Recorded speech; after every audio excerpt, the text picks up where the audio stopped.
Hi అండి అందరికీ. నేనైతే నాటుకోడి చేస్తున్నాను. ఇప్పుడు మీరేమేమి చేస్తున్నారో ఎలా చేయాలో కామెంట్ చేయండి. అలానే నేనైతే నాటుకోడి కర్రీ చేద్దామని నాటుకోడి పెట్టినాను. నేనైతే ఒకటి చెప్పాలనుకుంటున్నాను.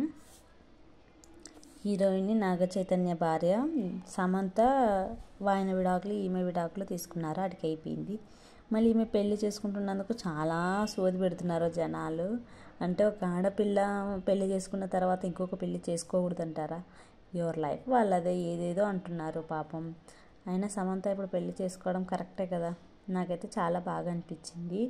మీకు ఎలా అనిపిస్తుందో కామెంట్ చేయండి. అలానే ఆమె కూడా బాగుంటే చాలు. సమంత పెళ్ళిపై చాలా ఎన్నెన్నో షాకింగ్ పోస్టులు ఇంకొకటి చెప్పెడుతున్నారు. చైతన్య చేసుకోవచ్చా, సమంత చేసుకోకూడదా? ఏ ఆడపిల్ల అయినా కానీ బాగుండాలని కోరుకుంటుంది. ఇలా అనుకోవడం చాలా తప్పు. నాకు తెలిసినంత మాత్రం సమంత మంచి పని చేసిందని అనుకుంటున్నాను. మీరు ఎలా అనుకుంటున్నారో కామెంట్ చేయండి. అలానే